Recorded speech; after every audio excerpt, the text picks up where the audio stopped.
नमस्कार, स्वागत है आप सभी का डीडी न्यूज पर और मैं हूं आपके साथ कृतिका। अगले आधा घंटे में हम बात करें देश दुनिया की तमाम खबरों की, जिसमें सबसे ज्यादा और पैनी नजर रहेगी नीट पर जो बड़ा फैसला आया है उसको लेकर के। लेकिन सबसे पहले बुलेटिन की शुरुआत करेंगे इस वक्त की हेडलाइंस के साथ में। नीट पर केंद्र सरकार का बड़ा फैसला, ग्रेस मार्क्स पाने वाले 1563 उम्मीदवारों का स्कोर कार्ड रद्द होगा, फिर से देनी होगी परीक्षा।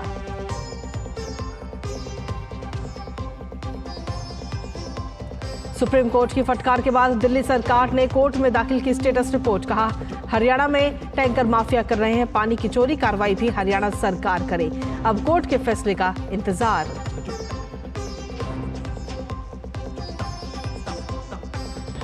कुवैत के अग्निकांड में 42 भारतीय नागरिकों की मौत के बाद प्रधानमंत्री नरेंद्र मोदी की स्थिति पर नजर।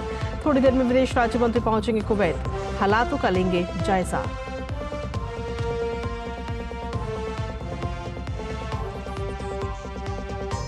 पेमा खांडू ने तीसरी बार ली अरुणाचल प्रदेश के मुख्यमंत्री पद की शपथ। गृहमंत्री अमित शाह और बीजेपी अध्यक्ष जेपी नड्डा समेत कई गणमान्य रहे समारोह में शामिल।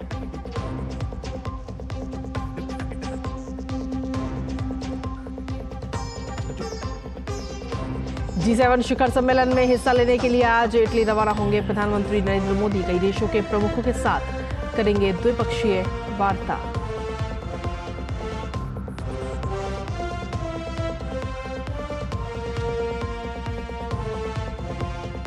पंजाब, हरियाणा, यूपी, राजस्थान और झारखंड समेत बंगाल के ज्यादातर इलाकों में भीषण गर्मी और लू की तपिश। अगले 4 से 5 दिन तक राहत मिलने के कोई आसार नहीं।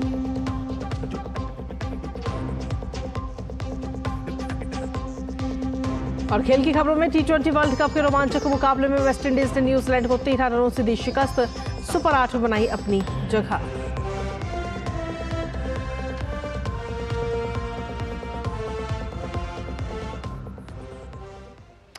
और चलिए हेडलाइंस के बाद अब खबरों में विस्तार से बात करेंगे, जहां पर नीट यूजी पर केंद्र सरकार की तरफ से बड़ा फैसला इस वक्त लिया गया है। सरकार ने फैसला लिया है कि 1563 उम्मीदवारों का स्कोर कार्ड रद्द होगा। ग्रेस मार्क्स पाने वाले उम्मीदवारों को दोबारा परीक्षा देनी होगी। इस बात की जानकारी केंद्र सरकार ने सुप्रीम कोर्ट को दी है। इन छात्रों के लिए दोबारा परीक्षा आयोजित की जाएगी। जो लोग इस पुनः परीक्षा में शामिल नहीं होंगे उन्हें बिना ग्रेस मार्क्स के नया स्कोर कार्ड जारी होगा।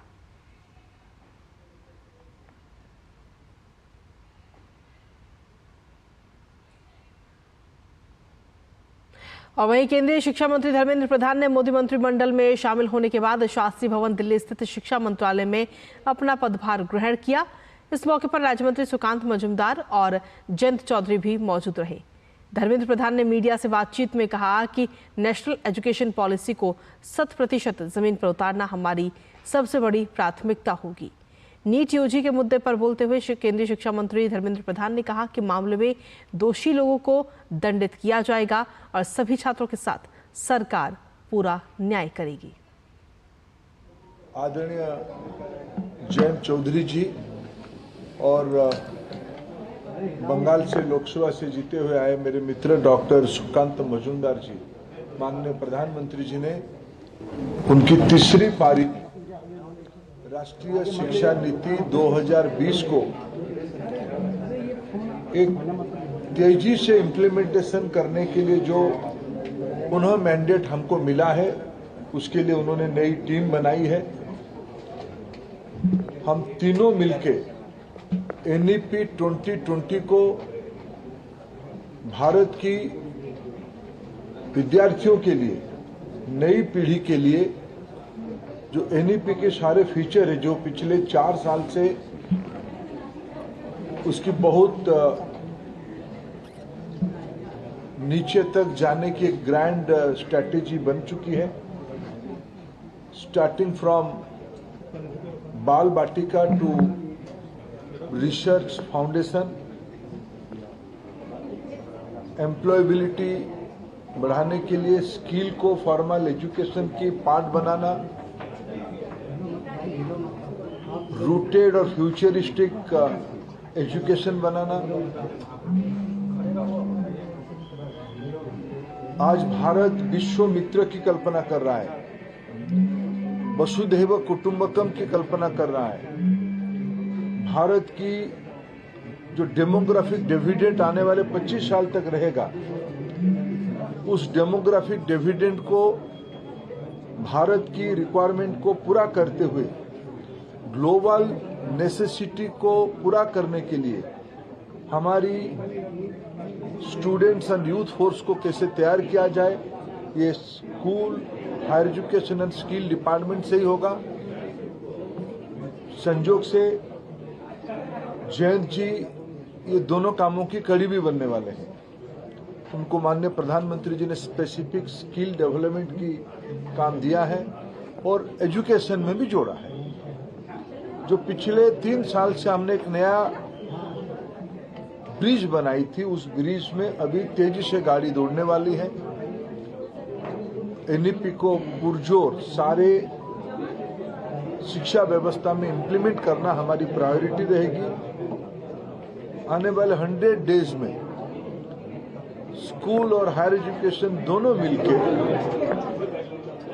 जो एक प्रकार से तो कंटिन्यूटी है, उस कंटिन्यूअस काम को आगे ले जाने की ये टीम हमारी पूरा काम करेंगे।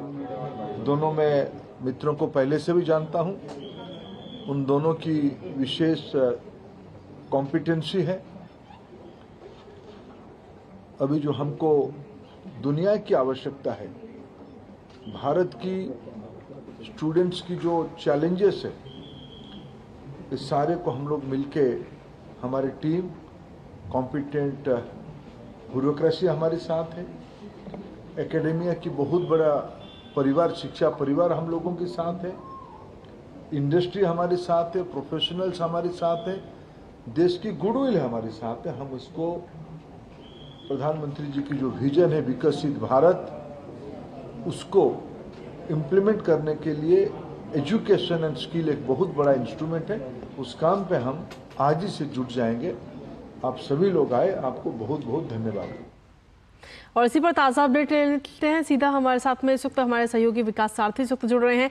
अब विकास, फिलहाल जिस तरीके से ये बड़ा फैसला केंद्र सरकार की तरफ से लिया गया और केंद्र सरकार ने ये फैसला लेते हुए सुप्रीम कोर्ट को इसकी जानकारी दी है कि अब 1563 जो छात्र हैं उनका जो एग्जाम है वो दोबारा से होगा 23 तारीख को, और 30 तारीख को नतीजे आएंगे। हालांकि जो छात्र ये एग्जाम दोबारा देना चाहते हैं वो दे सकते हैं, लेकिन जो ये एग्जाम नहीं देना चाहते वो ना दे, और उनका जो रिजल्ट है वो बिना ग्रेस मार्क्स के दोबारा से जारी किया जाएगा। साथ ही धर्मेंद्र प्रधान ने भी यही कहा कि जो दोषी व्यक्ति होंगे उनके खिलाफ कार्रवाई होगी और सभी छात्रों के साथ पूरी तरीके से सरकार जो है वो न्याय करेगी। बिल्कुल कृतिका, इसमें विवाद इन 1563 स्टूडेंट्स को ग्रेस मार्क्स देने का था और उसका कहीं ना कहीं आज निपटारा हो गया है, जब सुप्रीम कोर्ट ने ये कहा कि एनटीए प्रपोजल के साथ सुप्रीम कोर्ट में आया कि 1563 स्टूडेंट्स को उनको विकल्प दिया जा रहा है कि या तो वो दोबारा एग्जाम दे दे या वो विदाउट ग्रेस मार्क्स काउंसलिंग की प्रक्रिया में शामिल हो। तो अब इस पर फैसला इन स्टूडेंट्स को लेना है। अब ये उम्मीद की जानी चाहिए कि ऐसे छात्र जो लगातार इस बात को उठा रहे थे कि ग्रेस मार्क्स के चलते उनकी मेरिट लिस्ट पर असर पड़ा है और उनको काउंसलिंग नहीं मिल पाएगी, उनके सारे संदेह, उनकी आशंकाएं दूर होनी चाहिए आज के इस निर्णय के बाद जो एनटीए ने लिया है। अब 1563 स्टूडेंट्स इसको कैसे इस पर प्रतिक्रिया देंगे आने वाले दिनों में साफ हो जाएगा, लेकिन दो बातें यहाँ पर पूरी तरह तय है कि एक तो सुप्रीम कोर्ट प्रक्रिया पर किसी भी तरह से हस्तक्षेप नहीं करने वाला काउंसलिंग और दाखिले की प्रक्रिया में, और दूसरा ये कि जो अभी तक जो कार्रवाई चल रही थी वो बिना अड़चन चलती रहेगी। 6 जुलाई को ये जो पूरा नतीजे हैं, जो माफ कीजिएगा, जो काउंसलिंग की प्रक्रिया है वो शुरू हो जाएगी और 8 तारीख को सुप्रीम कोर्ट उन विषयों को सुनेगा जो सुप्रीम कोर्ट में 2024 की परीक्षा होने से पहले ही लंबित थे। जैसे कि एक बार बार ये कहा जाता है कि नीट में पेपर लीक होने की हर बार अफवाहें आती हैं, इससे छात्रों का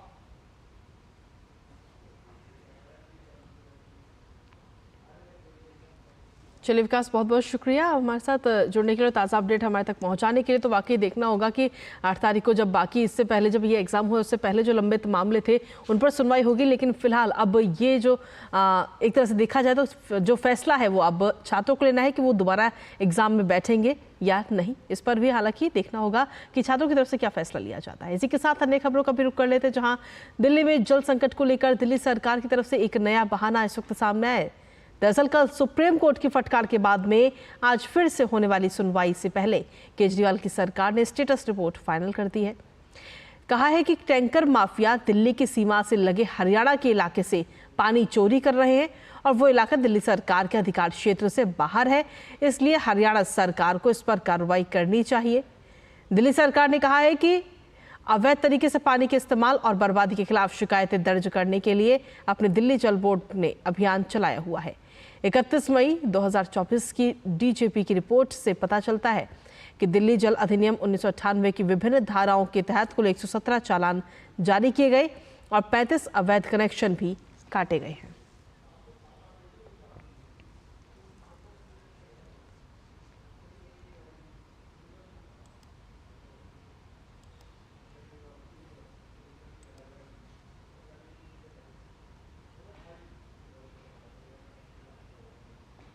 और वहीं पेमा खांडू ने आज अरुणाचल प्रदेश की मुख्यमंत्री के रूप में शपथ ली है। पेमा खांडू ने तीसरी बार राज्य की कमान संभाली है। शपथ ग्रहण समारोह राजधानी ईटानगर में हुआ। इस अवसर पर केंद्रीय गृह मंत्री अमित शाह और भाजपा के राष्ट्रीय अध्यक्ष एवं केंद्रीय स्वास्थ्य मंत्री जेपी नड्डा भी इस कार्यक्रम में मौजूद रहे। That I will uphold the sovereignty and integrity of India, that I will faithfully and conscientiously discharge my duties as the Chief Minister for the state of Arunachal Pradesh, and that I will do right to all manner of people in accordance with the Constitution and the law without fear or favor, affection or ill will.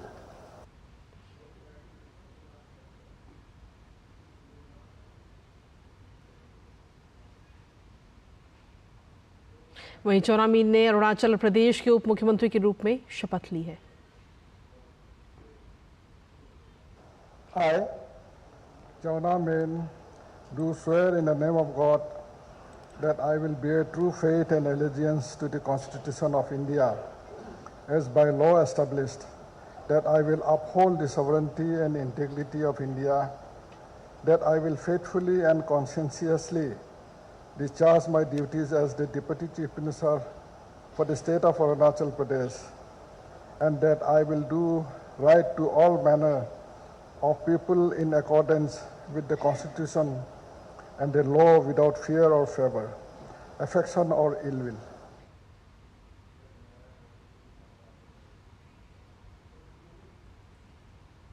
और चलिए खबरों में आगे बढ़ते हुए बात अगली खबर की, जहां कुवैत में दर्दनाक हादसे की बात करते हैं। कुवैत में सामने आए दर्दनाक हादसे पर प्रधानमंत्री नरेंद्र मोदी ने घटना से संबंधित स्थिति की समीक्षा के लिए बैठक की, जिसमें पीएम ने मृतकों के परिवारों के प्रति संवेदना व्यक्त की और घायलों के शीघ्र स्वस्थ होने की भी कामना की है।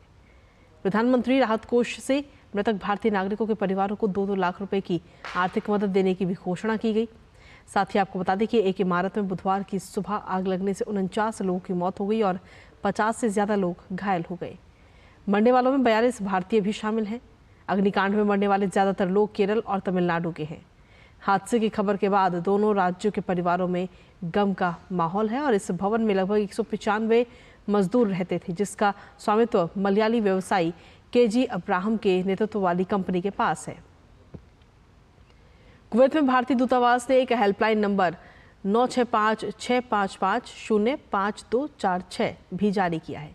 कुवैत में भारत के राजदूत आदर्श स्वाइका ने मुबारक अल कबीर अस्पताल, फरवानिया अस्पताल का दौरा कर घायल श्रमिकों से मुलाकात की और दुर्घटना स्थल का निरीक्षण भी किया। भारतीय दूतावास कुवैती कानून प्रवर्तन, अग्निशमन सेवाओं और स्वास्थ्य अधिकारियों के साथ समन्वय कर रहा है। वहीं प्रधानमंत्री नरेंद्र मोदी के निर्देश पर विदेश राज्य मंत्री कीर्ति वर्धन आज सुबह ही कुवैत के लिए रवाना हुए हैं। दिल्ली एयरपोर्ट पर उन्होंने कुवैत की घटना को दुर्भाग्यपूर्ण बताया और कहा कि प्रधानमंत्री सहित सभी बहुत चिंतित हैं। विदेश राज्य मंत्री ने कहा कि वो कुवैत पहुंचते ही वहां की स्थितियों के बारे में सरकार को सूचित करेंगे। जैसे ही शवों की पहचान हो जाएगी, पार्थिव शरीर को वायुसेना के प्लेन से भारत लाया जाएगा और परिवारों को सौंपा जाएगा। See, we had a meeting last night with the Honorable Prime Minister, and that's the last update we have about this very sad tragedy. And the rest of the situation will be cleared the moment we reach there. The situation is that the victims are mostly burn victims, and some of the bodies have been charred beyond recognition. So a DNA test is underway to identify the victims, and the Air Force plane is on the ready. And as soon as the bodies are identified, their kin will be informed, and our Air Force plane will bring the bodies back. The latest figures that we had last night, the casualty figures are around 48, 49, out of which 42 or 43 are believed to be our countrymen Indians. और लगातार तीसरी बार देश की बागडोर संभालने के बाद प्रधानमंत्री नरेंद्र मोदी आज अपने आधिकारिक दौरे पर इटली के लिए रवाना होंगे, जहां अपुलिया प्रांत में 15 जून तक G7 शिखर सम्मेलन हो रहा है, जिसमें प्रधानमंत्री मोदी भी शामिल होंगे। इटली के प्रधानमंत्री जॉर्जिया मेलोनी के आमंत्रण पर प्रधानमंत्री मोदी यहां पहुंच रहे हैं। पीएम मोदी G7 पार्टनर देशों के राष्ट्राध्यक्षों से भी द्विपक्षीय मुलाकात करेंगे। पीएम मोदी G7 सम्मेलन में ग्लोबल साउथ, विकास और जलवायु परिवर्तन जैसे मुद्दों पर अपनी बात रखते हुए नजर आएंगे। और आगे बढ़ते हुए बात अब जम्मू कश्मीर की करते हैं, जहां डोडा में हुए आतंकी मुठभेड़ के बाद डोडा पुलिस ने 4 आतंकवादियों का स्केच जारी किए हैं। प्रत्येक आतंकवादी की जानकारी देने पर 5 लाख रुपए नगद इनाम की भी घोषणा की गई है। पुलिस की तरफ से बताया गया कि आतंकियों के भदुआ, थाथरी और गंधोह के ऊपरी इलाकों में होने और आतंकी गतिविधियों में शामिल होने की सूचना मिली है। इसे लेकर जम्मू कश्मीर पुलिस ने आम जनता से कुछ नंबरों की सूची जारी करके इन आतंकवादियों की उपस्थिति या गतिविधि के बारे में जानकारी देने की भी अपील की है। सूचना देने वालों की पहचान हालांकि गुप्त रखी जाएगी। तो ये 3 नंबर इस वक्त जारी किए गए हैं, जिनके जरिए जिन पर आप कॉल करके और जानकारी दे सकते हैं अगर आपको इन आतंकियों के बारे में कोई भी जानकारी मिलती है तो।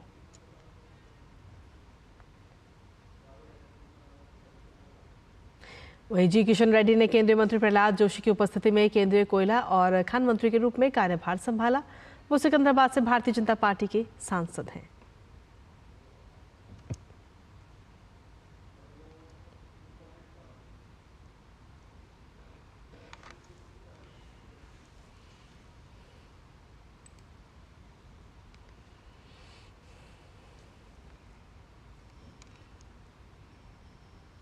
नई मोदी सरकार में केंद्रीय रक्षा राज्य मंत्री संजय सेठ ने आज दिल्ली में राष्ट्रीय युद्ध स्मारक पर पुष्पांजलि अर्पित की है।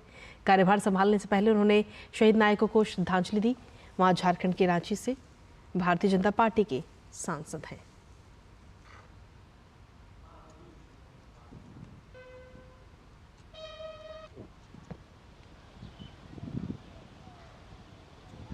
तो कार्यभार संभालने से पहले शहीद नायकों को श्रद्धांजलि देते हुए नजर आए हैं। वहीं मध्य प्रदेश के मुख्यमंत्री मोहन यादव ने भोपाल में राजा भोज अंतर्राष्ट्रीय हवाई अड्डे से पीएम श्री पर्यटन हवाई सेवा का उद्घाटन किया। सीएम मोहन यादव ने भोपाल से जबलपुर जाने वाली फ्लाइट को हरी झंडी दिखाकर हवाई सेवा की शुरुआत की है। फ्लाइट भोपाल से जबलपुर होकर रीवा जाएगी और वहां से सिंगरौली लैंड होगी। हवाई सेवा के साथ ही मध्य प्रदेश के मुख्यमंत्री ने टिकट बुकिंग काउंटर का भी शुभारंभ किया और यात्रियों को बोर्डिंग पास प्रदान किए। पीएम श्री पर्यटन वायु सेवा के तहत मध्य प्रदेश के 8 प्रमुख शहर भोपाल, इंदौर, जबलपुर, रीवा, उज्जैन, ग्वालियर, सिंगरौली और खजुराहो को हवाई सेवा के माध्यम से जोड़ा जाएगा। 6 सीटर 2 एयरक्राफ्ट इन शहरों के बीच उड़ान भरेंगे। टिकट बुकिंग ऑनलाइन की जा सकेगी और इसके लिए एक वेबसाइट भी डेवलप की गई है। पीएम श्री पर्यटन वायु सेवा बुकिंग करवाने पर अभी 1 महीने तक 50% की छूट मिलेगी। फिलहाल इंदौर से उज्जैन तक का किराया 3000 के करीब है, जो छूट के बाद 1500 रुपए का होगा। यानी हवाई किराया वंदे भारत ट्रेन के किराए से भी कम है। भोपाल में आज हमारे अपने बड़े नगरों को जोड़ने के लिए खासकर दूरस्थ अंचल के अंदर सिंगरौली, जबलपुर, रीवा, ग्वालियर, ये एयर टैक्सी सुविधा जो शुरुआत कर रहे हैं, आज उसके पहले जहाज का लोकार्पण करते हुए यात्रियों को रवाना करने का हमने आज ये कार्यक्रम किया है। लेकिन आज बड़ी सौगात इसलिए दी कि सामान्य यात्री भी किसी को कहीं आना जाना हो आवश्यक रूप से इस हवाई यातायात की बुकिंग करके वो उसका लाभ ले सकता है।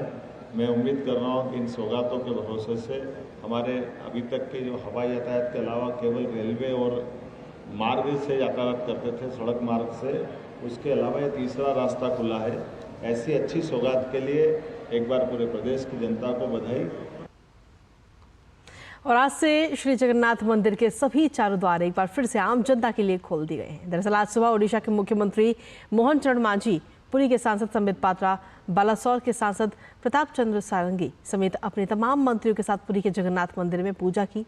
कल शपथ ग्रहण के बाद ओडिशा सरकार की पहली कैबिनेट बैठक में मंदिर के चारों गेटों को श्रद्धालुओं के लिए खोलने का अहम फैसला लिया गया था। दरअसल कोविड काल के बाद से ही पुरी के मंदिर में भक्तों को केवल मुख्य द्वार से प्रवेश करने की अनुमति थी, बाकी के 3 द्वार तब से ही बंद थे।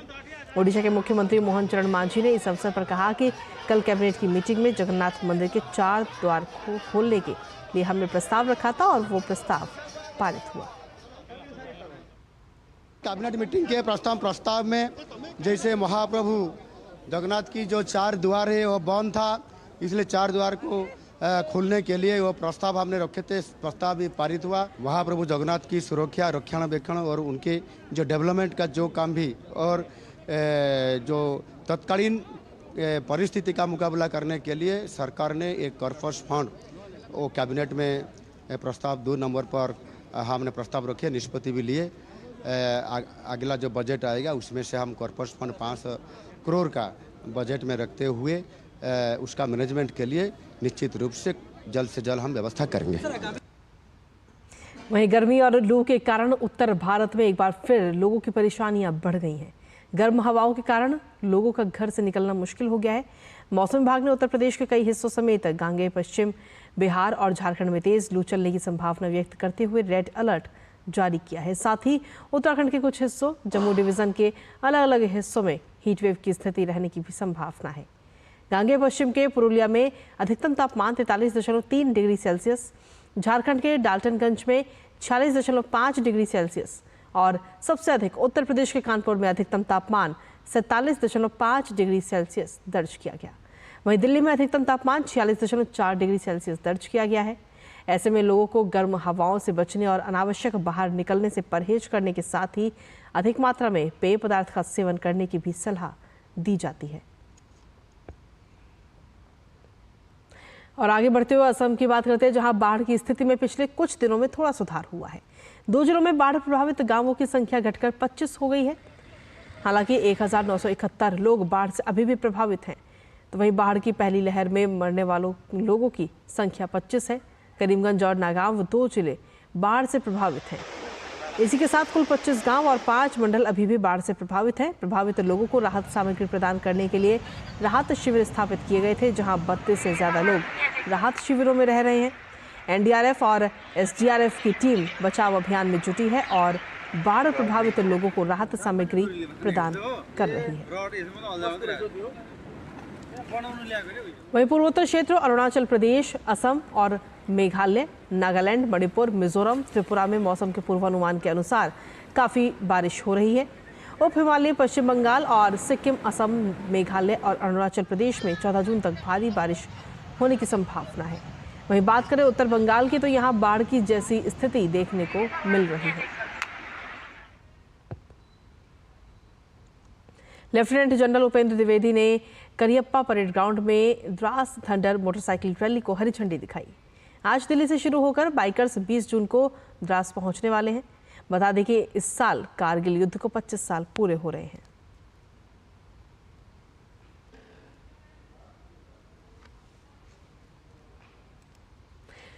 और चलिए खबरों में आगे बढ़ेंगे और अब खबरें हैं योग दिवस की तैयारियों से जुड़ी हुई।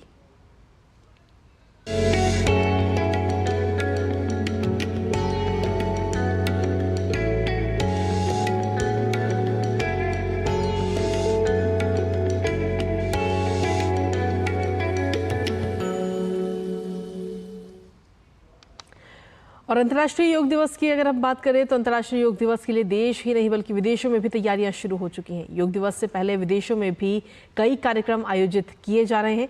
इसी कड़ी में श्रीलंका के स्वामी विवेकानंद सांस्कृतिक केंद्र में 10 दिवसीय योग महोत्सव का आयोजन किया जा रहा है। इस कार्यक्रम को भारतीय संगठन फाउंडेशन और कोलंबो के मयूरपति भद्रकाली मंदिर द्वारा आयोजित किया जा रहा है। पूरे श्रीलंका में 22 जून तक कई कार्यक्रम आयोजित किए जाने की योजना है।